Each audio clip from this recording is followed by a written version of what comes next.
నమస్తే. ప్రస్తుతం మన స్టూడియోలో ప్రముఖ ఆధ్యాత్మికవేత్త, జ్యోతిష్య వాస్తు పండితులు, లలితాదేవి ఉపాసకులు బ్రహ్మశ్రీ నానాజీ పట్నాయక్ గారు ఉన్నారు. గురుగారితో మాట్లాడేద్దాం. నమస్కారం గురుగారు. శ్రీమాత్రే నమః. గురుగారు, కన్యా రాశి వాళ్ళు సహజంగా వీళ్ళ గుణగణాలు ఎలా ఉంటాయి, ఓవరాల్గా వీళ్ళు పుట్టిన దగ్గర నుంచి మరణించే వరకు వీళ్ళ జీవితం ఎలా ఉంటుంది, ఎలాంటి ఛాలెంజెస్ వీళ్ళు ఫేస్ చేస్తారు, ఆలయ పరిహారాలు కావచ్చు, జీవిత పరిహారాలు కావచ్చు, లైఫ్ లాంగ్ వీళ్ళకి ఉపయోగపడేలాగా మంచి దిశానిర్దేశం చేయండి గురుగారు. తప్పకుండా అండి. ఫస్ట్ ఆఫ్ ఆల్ ఏంటంటే కన్యా లగ్నము లేదా కన్యా రాశి వారికి బుధుడు అధిపతి. బుధుడు అంటేనే మేనేజింగ్ స్కిల్స్ ఎక్కువ ఉంటాయి వీళ్ళ కన్యా వారికి. ఎందుకంటే లగ్నాధిపతి దశమాధిపతి ఒక్కడేనండి, ఇక్కడ బుధుడే అవుతాడు.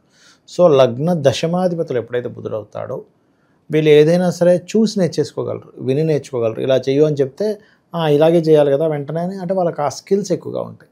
అది వీళ్ళలో ఉన్న బాగా పాజిటివ్. ఎక్కడో 1,00,000 జాతకాల్లో ఒకరికి ఆ టాలెంట్ ఎందుకు ఉండదు అని రీసెర్చ్ చేస్తే బుధుడు పాడవడం వల్ల ఉండదు, అంతకుమించి ఏం లేదు. అట్లాగే మీకు శుక్రుడు వీళ్ళకి ధనాధిపతి అండి. అంటే ఏదైనా గైడింగ్ చేయడము, టీచింగు, అందముకు సంబంధించింది, లేకపోతే beauty related, fashion related, cinema related, లేకపోతే ఏదైనా క్రియేటివ్ రిలేటెడ్ ఫీల్డ్స్ ద్వారా వీళ్ళకి ధనయోగం ఉంటుంది చెప్పాలంటే. అయితే ఇక్కడ వీళ్ళకి ధనయోగం బాగా పెరగాలి. ఎందుకంటే ప్రతి ఒక్కరికి కూడా ఒక గోల్ ఉంటుంది. ఆ గోల్ మీకు అవ్వాలంటే finance is also most important. వీళ్ళకి ఫైనాన్షియల్గా బాగా గ్రోత్ రావాలంటే ఏం చేయాలంటే మీ ధనాధిపతికి అధిష్టాన దేవత ఎవరు ఉన్నారో చూసుకొని, అంటే అమ్మవారి ఆరాధన, లక్ష్మి కావచ్చు, లలిత కావచ్చు చేసుకోవడము. ఈ శుక్రుడు బాగున్నాడు అనుకోండి, చక్కగా స్త్రీల ద్వారా గైడింగ్ ఉంటుంది వీళ్ళకి. శుక్రుడు కనుక బాగుంటాయి వీళ్ళ జాతకంలో. శుక్రుడు పాడయ్యాడు, అప్పుడు వీళ్ళు కొంచెం ఆ శుక్రుడు ఏ గ్రహం ద్వారా పాడయ్యాడో, సర్వసాధారణంగా ఏంటంటే వీనస్ ఎప్పుడు కూడా కేతువు ద్వారా డిస్టర్బ్ అవుతాడు ఎక్కువగా. ఎందుకంటే వీనస్ అనేది భోగభాగ్యాలు, కేతు అనేది వైరాగ్యం. సో డిఫరెంట్ ఎనర్జీస్ మ్యాచ్ అవో అవి. ఎందుకంటే వాటర్ ఫైర్ ఎట్లాగో ఇది డిఫరెంట్ ఎనర్జీస్. కాబట్టి అక్కడ ఏమవుతుంటుందంటే వీళ్ళకి ఎప్పుడైతే కేతు కనెక్ట్ అయ్యాడు వీళ్ళు అప్పుడు ఏం చేయాలి, లక్ష్మీ గణపతి ఆరాధన చేయడం, ఉలవలు దానంగా ఇవ్వడం. అప్పుడు వీళ్ళకి బ్లాక్ అయిపోయింది క్లియర్ అవుతుంది. ఎప్పుడు కూడా బ్లాకేజెస్ ఉంటాయి కొన్ని భాగ్యచక్రాలు. పర్టికులర్గా కన్యాలగ్నం వారికి బ్లాక్డ్ భాగ్యచక్ర అని అంటారు. ఆ బ్లాక్డ్ భాగ్యచక్ర రివీల్ అవుతుంది, అంటే అది క్లియర్ అవుతుంది, ఓపెన్ అవుతుంది, అది చూసుకోవాలి. ఇక వీళ్ళు ఎక్కువగా ఏంటంటే వీళ్ళకి అంటే ప్రతి లగ్నానికి శుభులు పాపులు ఉంటారు. అందులో కుజుడు పర్టికులర్గా పాపి. కుజుడు, రవి, గురువు వీళ్ళు కొంచెం పాపులు. చంద్రుడేమో పూర్వజన్మ కర్మని ఇచ్చేవాడు. బుధుడు, శుక్రుడు అండ్ శని శుభులవుతారు. శని కొంతవరకు రెండిటిగా యాక్ట్ చేస్తుంటే 5th and 6th లార్డ్షిప్ కూడా రావడం వల్ల కొంతవరకు న్యాచురల్ పాపేయడం వల్ల, అండ్ రాహు కూడా శుభుడవుతాడు వీళ్ళకి. అయితే ఇందులో కుజుడు యొక్క పాత్ర 3వ అధిపతి కాబట్టి, ఈ 3వ స్థానం అంటే మనకి ఎంతసేపు కూడా అన్నదమ్ములు, అక్క చెల్లెళ్ళు, సిబ్లింగ్స్ అనమాట. ఏదైనా సరే ఈ తోబుట్టు వరుస వాళ్ళు అంటారు, వాళ్ళకి కారకుడు అవుతాడు. కాబట్టి ఈ కుజుడు ఏమాత్రం పాడైనా వీళ్ళ లైఫ్లో కొంతమంది చూడండి అంటుంటారు, ఏమంటే నేను పలానా రిలేషన్ వల్ల ఇబ్బంది పడ్డాను అంటుంటారు చూసారా. ఈ కన్యా లగ్నము లేదా కన్యా రాశి వారికి ఈ రిలేషన్ వల్లే ఎక్కువ ఇబ్బంది వస్తుంది. లేదో చూసుకోనో చూడకో ఒక ఫ్రెండ్ కదా అని మనం వెళ్ళి సంతకం పెట్టడం వల్ల, because of 5th and 6th lordship ఉంటుంది వీరికి శనికి. సో ఏంటి, ఈ శని పాడయ్యాడు, కుజుడు పాడయ్యాడు అని ఉదాహరణకి, లేదా శని కుజుడికి పరివర్తన వచ్చింది వీళ్ళ జన్మజాతకంలో. అప్పుడు ఏమవుద్ది, అరే మా జిగరీ ఫ్రెండ్ కదా, నేను పోయి సంతకం పెడతాను, నేను పోయి అడ్డంగా ఉంటాను, నేను దగ్గరుండి అప్పు ఇప్పిస్తాను, నాది బాధ్యత అంటాను అని చెప్పని వెళ్ళి ఇక్కడ ఇరుక్కుంటారు వీళ్ళు. అంటే వాళ్ళు కూడా ఏదో వీళ్ళకి మోసం చేయాలని కదా. సమ్ టైమ్స్ వాళ్ళ టైం బాగోదు. ఎలా ఉంటుందంటే అది రాజేంద్ర ప్రసాద్ సినిమా ఒకటి ఉంటుందండి, అందులో కామెడీకి ఒక మాట చెప్తాడు, వాళ్ళు మంచి వాళ్ళే అంటే మంచివాళ్ళు చెడ్డవాళ్ళని రాజులు పోసినట్టుగా ఏమి ఉండరు, అవకాశాన్ని బట్టి, అవసరాన్ని బట్టి, పరిస్థితులను బట్టి మారిపోతారు అంటూ ఉంటారు. అలా ఏంటంటే మనం ఎప్పుడు కూడా ఎంత మంచి ఎలాంటి రిలేషన్ అయినా గొప్పగానే స్టార్ట్ అవుద్దండి. ఎంత చెత్తగా మారే రిలేషన్ అయినా ఆ గొప్పగా స్టార్ట్ అవుద్ది ఏదైనా కూడా, కాకపోతే పరిస్థితులు బట్టి మారిపోతుంటాయి. సో ఇక్కడ ఈ ఫ్రెండ్స్తోని, లేకపోతే అందులో ముఖ్యంగా మేనమామ వరుస వాళ్ళతోని, అన్నదమ్ముల వరుస వాళ్ళతోని శని కుజులు కనుక పరివర్తన కలిసి ఉంటే కనుక వీళ్ళు కొంచెం ఈ అప్పుల జోలికి, సంతకాల జోలికి, వీటి జోలికి వెళ్ళకూడదు. ఇక వీళ్ళకి గురువు బాధకుడు అవుతాడు, కానీ ఈ గురువు బాగుంటే మంచి గైడింగ్ చేసే జీవిత భాగస్వామి వస్తుంది వీరికి, మంచి గైడింగ్ చేసే జీవిత భాగస్వామి. ఇంకొంతమంది చూడండి చదువు, ఎగ్జాంపుల్ వివాహానికి ముందు పెద్దగా చదవరు, కానీ వివాహం తర్వాత నేను కొన్ని కోర్సెస్ చేద్దాము, నేను పలానా కోర్స్ చేసి నేను మళ్ళీ ఒక ఉన్నత స్థానానికి వెళ్తానంటూ ఉంటారు. ఈ జూపిటర్ కనుక బాగున్నాడంటే వీళ్ళని ఇంకా ఆపలేం, అద్భుతమైన స్టేజ్కి వెళ్ళిపోతారు. అయితే వీళ్ళకి పూర్వజన్మ కర్మకారకుడు మూన్ అవుతాడు. సో మూన్ అయినప్పుడు ఇక్కడ ఏంటంటే వీళ్ళ లైఫ్ టర్నింగ్ పాయింట్ అంతా కూడా మూన్ మీద బేస్ అయి ఉంటుంది. చంద్రుడు బాగున్నాడు ఆ కన్యాలగ్నం వారికి ఇంక తిరుగులేదు. అంటే వాళ్ళకి ఇంకా కొంతమంది అంటుంటారు అబ్బా ఏ కష్టాలు లేవండి ఆ వ్యక్తికి, ఆ గోల్డెన్ స్పూన్, సిల్వర్ స్పూన్ అంటే ఆల్రెడీ తాతల ఆస్తి ఉంటుంది, తండ్రులు కూడా మళ్ళీ దాంతో తండ్రులు కూడా కొంతవరకు సంపాదించి పెడతాడు, వీళ్ళకి పెద్దగా అవసరం ఏమి ఉండదు, అంతా నడిచిపోవడం, వాళ్ళ కింద ఉండే మేనేజర్స్ మొత్తం చూసుకుంటారు. వీళ్ళతో పొద్దున్న లేస్తారు, హాయిగా చక్కగా జిమ్కి వెళ్తాడు, లేకపోతే ఏదో షోకి వెళ్తాడు, ఒక్కసారి అలా ఆఫీస్కి వెళ్ళేసి వస్తాడు, మంచి సిబ్బంది ఉంటుంది వాళ్ళకి. మూన్ బాగుంటే చెప్తున్నా ఇవన్నీ. మూన్ బాగున్నాడు కన్యాలగ్నానికి, మీరు కళ్ళు మూసుకొని మీరు హ్యాపీ లైఫ్ ఏమైనా వచ్చినా ఏం కాదనుకొని వెళ్ళిపోవచ్చు. మూన్ పాడయ్యాడు ఇంకా అసలు అడగొద్దు, అన్ని మనస్పర్ధలే ఉంటాయి. సో వీళ్ళు ఏం చేయాలి, మూన్ స్ట్రాంగ్ చేసుకోవాలి. కన్యాలగ్నంలో జన్మించామంటే మూన్ స్ట్రాంగ్ అయ్యాడా ఆ వ్యక్తి లైఫ్లో ఎంజాయ్ చేసినట్టుగా ఎవ్వరూ చేయలేరు. ఇక సన్, సూర్యుడు ఈ లగ్నానికి 12వ అధిపతి. 12వ అధిపతి అయినందుకు ఇక్కడ కామన్గా ఏంటంటే సన్ బాగున్నాడంటే తండ్రి యొక్క ఆస్తి ద్వారానే వీళ్ళకి పేరు ప్రఖ్యాతులు వస్తాయి. ఇప్పుడు ఎలా అంటే కొంతమంది చూడండి, అరే వాళ్ళది చాలా ఆస్తి ఉంది, ఎలా వచ్చిందంటే తండ్రో తాతో ఇచ్చినవి ఉంటాయి కొన్ని కొన్ని. అలాగ పూర్వీకుల ఆస్తుల వల్ల లేదా పూర్వీకులు చేసిన మంచి పనుల వల్ల కీర్తి అనేది వీళ్ళని కాపాడుతూ ఉంటుంది. ఎప్పుడైనా సన్ పాడైతే వాళ్ళు చేసిన వాటి వల్ల వీళ్ళకి అపకీర్తి వస్తూ ఉంటుంది, అది చూసుకోవాలి. సో ఎప్పుడైనా సరే వీళ్ళకి కీర్తి రావట్లేదు అంటే బికాజ్ ఆఫ్ సన్ పాడయ్యని అర్థం చేసుకోవాలి. సన్ బాగున్నాడు అంటే మెడికల్ రిలేటెడ్ సంబంధించిన వాటిల్లో ఇన్వెస్ట్మెంట్స్ కూడా చేసుకోవచ్చు వీరు బాగుంటే కనుక. బట్ ఏదేమైనా కూడా వీళ్ళకి నేను మొదట్లో చెప్పినట్టుగా గొప్ప టాలెంట్ అంటే వీళ్ళకి మేనేజింగ్ స్కిల్స్ అద్భుతంగా ఉంటాయి. ఎవరినైనా మేనేజర్గా పెట్టుకోవాలి కన్యాలగ్నం వాళ్ళు మనం సజెస్ట్ చేయొచ్చు, ఎందుకంటే ఆ క్యాపబిలిటీ ఉంటుంది దానికి.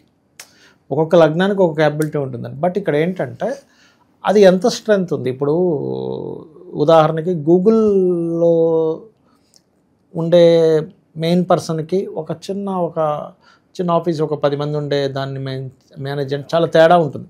సో ఇది ఇక్కడ ఎందుకు ఇక్కడ కూర్చోబెడుతుంది, ఈ వ్యక్తిని ఎందుకు ఇక్కడే కూర్చోబెట్టింది అంటే డిపెండ్ ఆన్ వాళ్ళ మెర్క్యూరీ స్ట్రాంగ్నెస్, సన్ ఉండే స్ట్రెంగ్త్, వీళ్ళ పూర్వజన్మ కర్మకారకుడు మూన్ ఉండే స్ట్రెంగ్త్ మీద ఆధారపడి ఉంటుంది. కాబట్టి వీళ్ళు ఎక్కువగా చంద్రుడికి చేసుకోవడం, వెంకటేశ్వర స్వామి యొక్క ఆరాధన, ఎంత వెంకటేశ్వర స్వామి ఆరాధన చేసుకుంటే అంత బాగుంటుంది వీరికి. గురుగారు సాధారణంగా వీళ్ళ వివాహ వ్యవస్థ ఎలా ఉంటుంది? నేను మీకు చెప్పాను కదా, బాధకుడు ఈ లగ్నానికని 4 లగ్నాలకు బాధకుడు అవుతారండి. 1 మీనము, మిథునము, కన్య, ధనస్సు. ఈ 4 లగ్నాలకి బాధకుడు ఎవరంటే సప్తమాధిపతి. ఆ రకంగా కన్యా లగ్నానికి కూడా సప్తమాధిపతి బాధకుడు. ఈ బాధకుడు సప్తమాధిపతి అయినందుకు ప్రత్యేకంగా ఇక్కడ ఏంటంటే వీళ్ళకి గురువు బాగలేడు అనుకోండి, జీవిత భాగస్వామి ద్వారానే బాధ. రకరకాలుగా ఉంటుంది, వివాహం వద్దంటారు కొంతమంది, కేతువుతో కనెక్టివిటీ అయితే, లేదు రాహుతో కనెక్టివిటీ అయితే ఎక్కువ ఊహించుకుంటారు, అంత రాలేదని బాధపడతారు.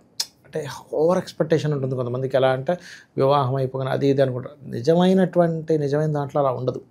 లేదా అవ్వట్లేదని బాధ, అయితే నేను అనుకున్నది ఫుల్ఫిల్ అవ్వట్లేదని బాధ. బట్ అదే జూపిటర్ బాగుంటే మంచి గైడింగ్ చేసేటువంటి భార్య లేదా భర్త వస్తారు, అందులో ఎటువంటి డౌట్ లేదు.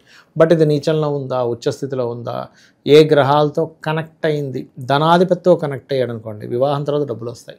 ఇట్స్ డిపెండ్ ఆన్ వాళ్ళ పర్సనల్ చార్ట్లో ఎలా ఉంటుంది. బట్ గైడింగ్ నేచర్ మాత్రం ఖచ్చితంగా ఉంటుంది. ఇక ఎక్కువగా వీళ్ళ లైఫ్ లాంగ్ కూడా ఎలాంటి పరిహారాలు, ఏ దేవుడిని ఎక్కువగా ఆరాధించుకుంటే బాగుంటుందంటారు? వెంకటేశ్వర స్వామిని ఎక్కువ ఆరాధించాలండి. అమ్మవారిని, మీకు లాభాధిపతి చంద్రుడు మంచి ఫలితాలు ఇవ్వాలి, చంద్రబలం పెరగాలి అంటే అష్టమి చంద్ర విభ్రాజ అలికస్థల శోభితాయే నమః చేసుకోవచ్చు. లేదు రవిచంద్రులు ఇద్దరు కూడా 11th and 12th లార్డ్షిప్ కదా అని అనుకుంటే కనుక వీళ్ళు తాటంక యుగలీభూత తపన ఉడుప మండలాయై నమః చేసుకోవచ్చు. సాధారణంగా కష్టపడిన దానికి క్రెడిట్ వీళ్ళకి వస్తుందా, లేదంటే పక్క వాళ్ళు కొట్టేసే అవకాశాలు ఎక్కువగా ఉంటాయి అంటారు సాధారణంగా లక్షణాల పరంగా చూసుకుంటే? మనం ఒకటేంటంటే వీళ్ళు అంత ఈజీగా పక్క వాళ్ళకి ఫోన్ ఇవ్వరు, బుధుడు కదండి, తెలివితేటలు ఉంటాయి. మిథున లగ్నం కానివ్వండి, కన్యా లగ్నం కానివ్వండి, 2 ఇంటెలిజెంట్. అందులో వీళ్ళు ఏంటంటే మిథున లగ్నం ఇంకొంచెం ఎక్కువ ఇంటెలిజెంట్, ఎందుకంటే కమ్యూనికేషన్స్లోనే మనకు అర్థమైపోయేలా చేస్తారు. సో ఇక్కడ వీళ్ళు అంత తొందరగా అవతల వాళ్ళ క్రెడిట్ పోనివ్వరు. బట్ ఇక్కడ వీక్ అయ్యాడు అనుకోండి మెర్క్యూరీ, అప్పుడు మాత్రం మనం వీళ్ళ క్రెడిట్ని కొట్టేస్తారు. బట్ మెర్క్యూరీ స్ట్రాంగ్ ఉంది. నేను చాలా పొలిటీషియన్స్ జాతకాలు చూశాను కదా, మెర్క్యూరీ స్ట్రాంగ్గా ఉంది, అంత ఈజీ కాదు వాళ్ళని. ఎందుకంటే జస్ట్ మాటలతో, హావభావాలతో ఎంత శత్రువునైనా వెంటనే మిత్రుని చేసుకోగలరు, ఎంత మిత్రుడినైనా పక్కన పెట్టేయగలరు. ఆ బలం ఉంటుంది మెర్క్యూరీకి. అది సో మీరు ఇప్పుడు శత్రువులు అన్నారు కాబట్టి ఈ లగ్నం వారు ప్రత్యేకంగా శత్రువులు బాగా ఎక్కువగా ఉన్నారండి. శత్రు సంహారం జరగాలంటే ఏదన్నా పరిహారం ఉంటుందా? శత్రు సంహారం చాలా పెద్ద వర్డ్ వాడారు మీరు. యాక్చువల్గా శత్రువు అనేవాడు ఫస్ట్ ఆఫ్ ఆల్ ఏంటంటానండి, మనలో ఉంటాడు. గుర్తుపెట్టుకోండి, మనమే మనకు పెద్ద శత్రువు, మన మనస్సే మన శత్రువు. ఫస్ట్ అసలు శత్రుత్వం ఎందుకు వస్తుంది, ఎవరితోనైనా కోపం ఎందుకు వస్తుంది అనే దాని మీద ఒక క్లారిటీ పెంచుకోవాలి. నేను చాలామంది అడుగుతూ ఇదే మాట చెప్తాను. ఫస్ట్ మీకు ఏమండి బాగా కోపం వచ్చేస్తుందండి, ఇరిటేషన్ అయిపోతున్నా అంటే ఒకటే అంట, అసలు నీ కోపం ఎందుకు వస్తుంది ఎప్పుడైనా పరిశీలన చేసుకున్నావా? అయితే నేను ఈ లగ్నానికి ఏంటో కూడా చెప్తాను నేను మీకు. బట్ ఇక్కడ ఏంటంటే మనం అనుకున్నది అవ్వకపోయినా, మనకు నచ్చనిది అవతలవాడు చేస్తున్నా, మనకు నచ్చింది చేయకపోయినా మనకు కోపం వస్తుంది. దీనికి యూనివర్సల్గా ఒక లా ఉంటుంది. ఏంటంటే మనం అనుకుంది జరగాలని రూల్ లేదు. 5 to 10% అవుతుంది, 90% జరగదు. మనం అనుకుందల్లా జరిగితే మనం శివుడిని అవుతాం, ఈశ్వరుడు అవుతాం. ఎందుకంటే ఈశ్వరుడు సంకల్పం చేసింది అవుతుంది. అలాగే మనం చెప్పింది అవతలవాడు చేయాలని రూల్ లేదు, మనకు నచ్చింది అవతలవాడు చేయాలని రూల్ లేదు. వాడికి నచ్చింది వాడు చేస్తూ ఉంటాడు, వాడికి అర్థమైంది వాడు చేస్తూ ఉంటాడు, వాడి క్యాపబిలిటీ బట్టి వాళ్ళు చేస్తూ ఉంటారు. అంతేగాని మనకు నచ్చింది మనం చెప్పింది వాళ్ళకి అర్థమై చేయాలని రూల్ లేదు. కాబట్టి ఈ రెండు కూడా ప్రకృతికి విరుద్ధంగా మనం ఆలోచిస్తున్నాము, అది అవ్వట్లేదని ఏడుస్తున్నాం. ఇది అర్థమైతే హ్యాపీగా ఉంటాం. అయితే ఇక్కడ మీరు శత్రువు గురించి అన్నారు కాబట్టి ఎప్పుడు కూడా 6th లార్డ్ శని గనక పాడైతే శత్రుత్వాలు ఎక్కువ ఉంటాయి. సో దాన్ని మనం కంట్రోల్ చేసుకోవాలంటే అలాగా మన్య సూక్త పారాయణం లేకపోతే చండీ చేయించుకుంటూ ఉండడం. దానివల్ల ఏమవుతుందంటే ఫస్ట్ మనకి ఆ వ్యక్తిని శత్రువుగా చూసేటువంటి తత్వం ఫస్ట్ మనలో తగ్గిపోతుంది. అమ్మవారు ఎప్పుడు కూడా నీలో ఉన్న శత్రుభావ సంబంధించిన దాన్ని తగ్గించి తర్వాత నువ్వు ఎంత బాగున్నా అవతల వాళ్ళు శత్రువుగా భావిస్తే అప్పుడు వాళ్ళని ఇబ్బంది పెడుతుంది. అంటే ఆ శక్తి అక్కడ పనిచేస్తుంది. శత్రువును కూడా మాటలతో జయించే శక్తి వస్తుందంటారా? వస్తుంది. దానికి ఏంటంటే ఎప్పుడైనా శత్రువుని మాటలతో జయించాలి అంటే లలితా సహస్రనామాల్లో ఒక అద్భుతమైన మంత్రం ఉంటుంది. ఏమిటది అంటే ఓం కర్పూర వీటి కామోద సమాకర్ష దిగంతరాయై నమః. ఇది చేసుకోవాలి. ఓకే. సో ఓవరాల్గా ఏదన్నా వీళ్ళు మంచి పని ప్రారంభించాలంటే వారంలో ఏ రోజు బాగుంటుందనే సందేహం ఉంటుంది కదా, ఏ రోజు ప్రిఫరెన్స్ చేసుకో? ఒకటేనండి, ఎప్పుడూ కూడా ఒక జన్మజాతకం చూసినప్పుడు సహజంగా మనం లగ్న పంచమ భాగ్యాధిపతులు అని చెప్పి తీసుకుంటాం. ఎవరు అంటే ఈ లగ్నానికి బుధుడు, శని, శుక్రుడు మంచివారు. సో ఈ రోజులు మంచివే. ఇందులో ఏ గ్రహం బాగుందో తీసుకోవాలి. బుధవారమా, శుక్రవారమా, శనివారమా. ఇందులో కలర్స్ కూడా గ్రీనా, వైటా, బ్లూవా, వీళ్ళకి మంచి కలర్స్. ఇందులో మనకి ఏది ఇస్తుంది, చాలామంది దీని ఆధారంగానే రత్నం కూడా ఎంచుకుంటారు. కానీ రత్నం ఎంపిక చేసుకునేటప్పుడు కూడా ఈ మూడిట్లో ఏది బాగుంది, లేకపోతే ఒక్కోసారి వ్యతిరేక వాళ్ళు కూడా మంచి ఫలితాలు ఇస్తారు. అందులో ఎవరు ధనయోగాన్ని ఇస్తున్నారు, ఇప్పుడు అనారోగ్యంతో ఉన్నప్పుడు రత్నం పెట్టుకోవాలి, పంచమాన్ని యాక్టివ్ చేసే రత్నం పెట్టుకోవాలి, ధనం రావాలి, సెకండ్ని యాక్టివ్ చేసే యోగం, బిజినెస్ లాభాలు రావాలి, 11th యాక్టివ్ చేసే రత్నం పెట్టుకోవాలి. ఆ రకంగా ఉంటుంది. సో ఓవరాల్గా కన్యా రాశి వారికి వాళ్ళ జీవితం అంతా కూడా ఎలాంటి పరిహారాలు చేసుకోవాలి, ఎలాంటి ఆలయాలు సందర్శించాలి, అద్భుతంగా వివరించారు. ధన్యవాదాలు. శ్రీమాత్రే నమః.